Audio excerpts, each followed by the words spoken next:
this tutorial, I will be showing you how to crimp your cosplay wigs to prep them for styling. Here's how it looks straight out of the bag. It's very shiny and smooth, but for styling we want it to have a little bit more texture. So once you put the wig onto the head mannequin, secure it down with a long pin right at the top. Here I have two crimpers to show you. This is the 8-tooth crisscross shape crimper. It's my preferred crimper right now because the more tooth, the smaller the waves. So I like to use it because the texture becomes less obvious with more tooth. And this one's a 6-tooth V-shaped crimper. I don't really use it much these days because it creates a larger wave. I also dislike the V-shaped design of the crimper because personally I feel that it takes more strength to press it down evenly, so I get cramps and it hurts my hand. Let's also prepare a brush and some hair clips. For this wig, I have set the crimper to 200 degrees Celsius. Different wig fibers have different melting points, so do a test strand before you crimp the whole wig. You can also check out my blog post in my website where I reviewed some wig brands that I always use. I have listed the temperature settings for those brands. Okay, first off, let's section out the bottom part. We'll start by crimping the bottom padding bit first. Thereafter, I will section out 3 rows of weft each time. This is what I mean by 1 row of weft. So 3 rows of weft will look something like this.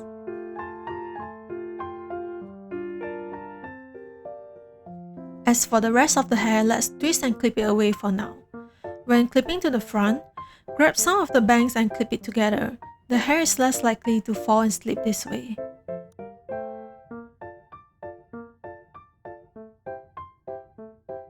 Let's get on to crimping the wig. We'll start by sectioning out about 5 to 6 cm width. Start with crimping the roots. When crimping the roots, don't press down on the crimper too hard. You can see that I'm pressing it down halfway only. Then after crimping it horizontally, we're gonna crimp it diagonally, sort of like a X shape. This creates more tiny waves which eliminates the harsh horizontal crimp marks.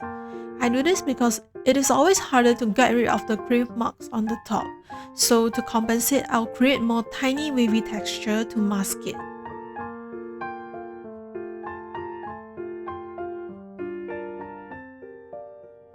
Once it looks good, we can move on to the rest of the hair. From here on, press the crimper all the way down. Continue until you're about a feet away from the ends. For the ends, press it down halfway just like the roots. The ends usually fry easily, which is why I'll use less pressure on it.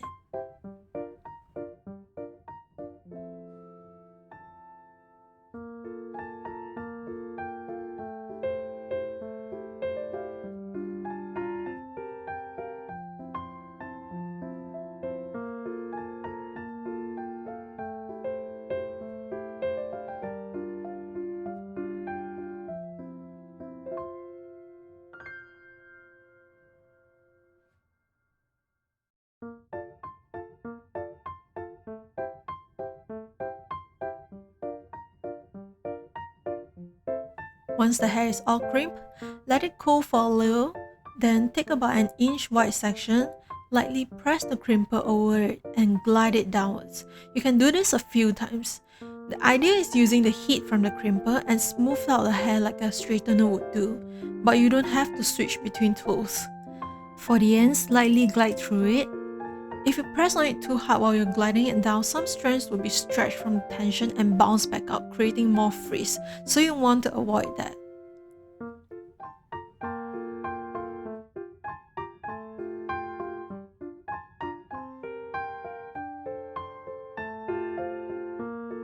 After you're done with each weft section, brush out the hair to avoid any tangles.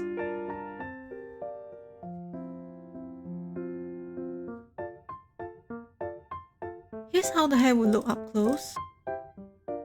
Then, to differentiate hair that has been crimped, I like to braid them together and clip it away before releasing the next layers of hair.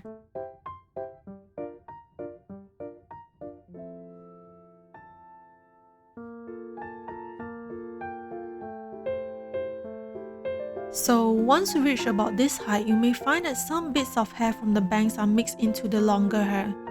Try your best here to section out those shorter bits.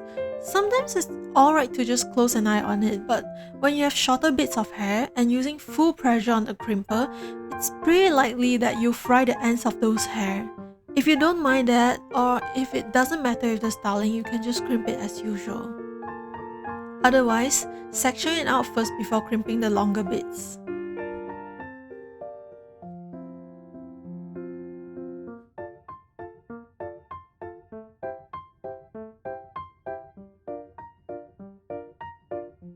Now for the very top part.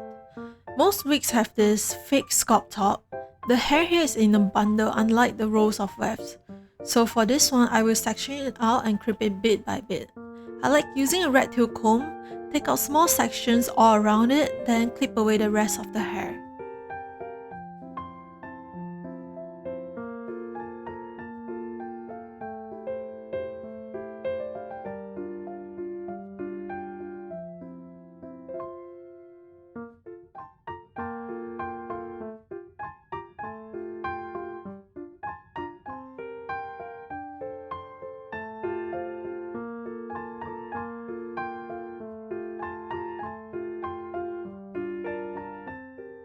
To crimp the hair on the fake scalp top, lift the hair up vertically to really get into the roots.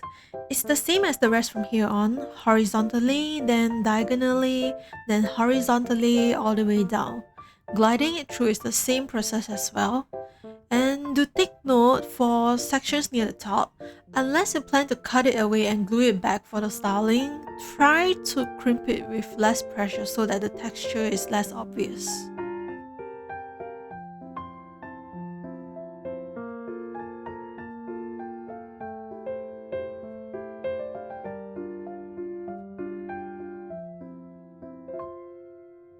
Lastly, we have the bangs. Section out 3 rows each time as well, and same as the top, crimp it with less pressure. The hair here is shorter so it may fry easily, so be careful. The bangs are the most important bit because if there are very obvious crimp marks, the finishing will look pretty rough.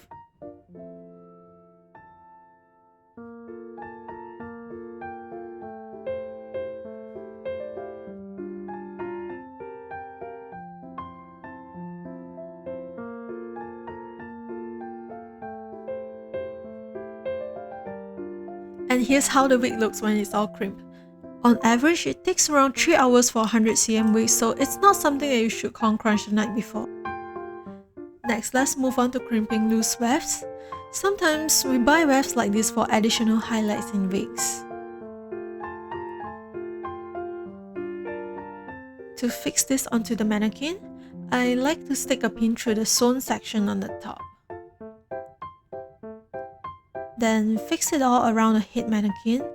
The rest of it is pretty much the same, and for wefts, I usually like to fold them together before pinning it. One row of weft is pretty thin and may fry easily, so making it thicker would be better, and you can also work through it faster.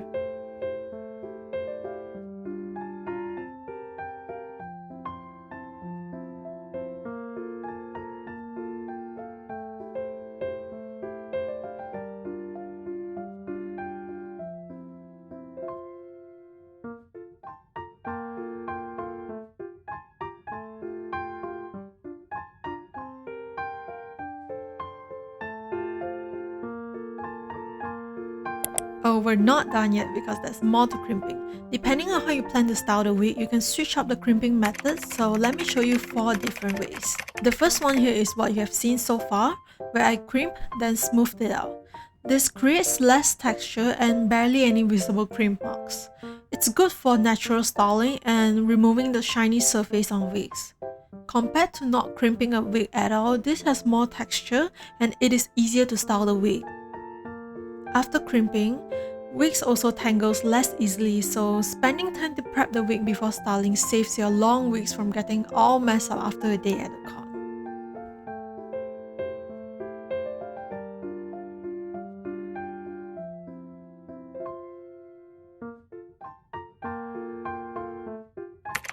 Here's the second variation.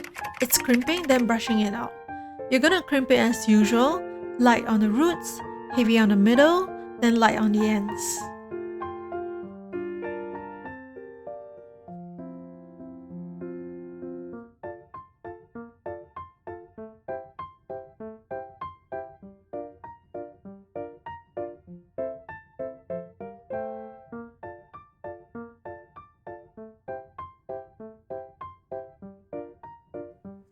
Once you're done while it is still hot, take a fine tooth comb and go through the wig fibers. Combing it through a few times while lightly tugging it, you will get a fluffy texture. This is suitable for voluminous and textured styling. The third method is to crimp, then use a steamer to smooth it out. The crimping part is just the same as before.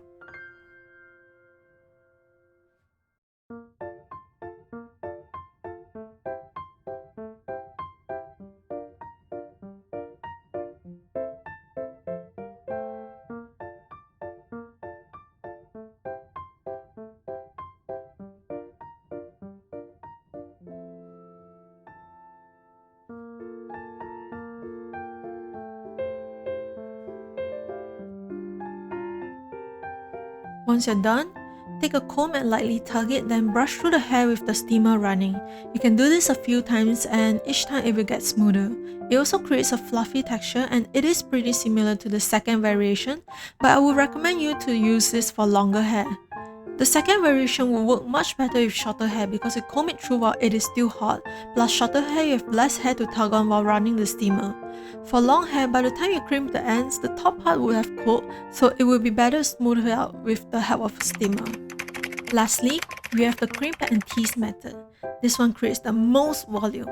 You'll be shocked by how big and fluffy the wig will be. Let's crimp it as usual first.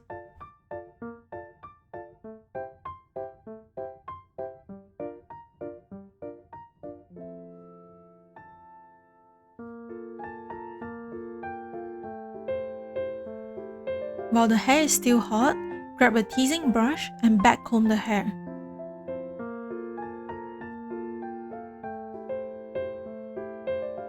We're gonna leave it here until it cools down.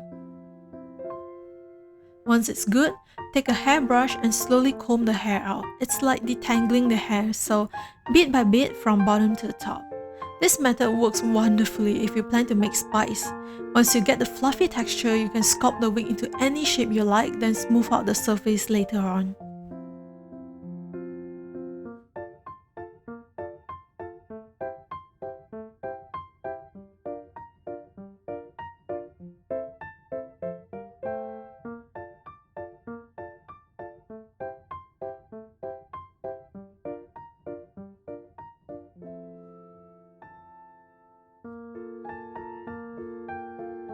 Okay, so what happens if you really do mess up and fry the ends?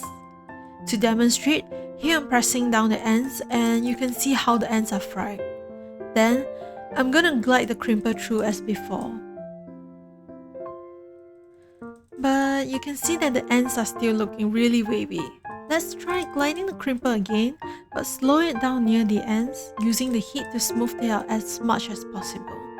If that doesn't help, because once the ends are fried, the hair becomes kind of puffy, so what I would do to reduce the volume is by taking a thinning shear and thin out the ends. It's not the best, but at least it helps, though I would say that it is always better to prevent than to try and fix something later on. And here's how it looks after I try to save it. With that, we have come to the end of this tutorial. I hope it was helpful and that you have learned a lot more about crimping, because prepping the base is just as important as styling the wig. If you enjoyed this video, as always, please drop me a like, comment, share, subscribe, and let me know what else you'd like to see in the future. I'll see you again next week. Bye!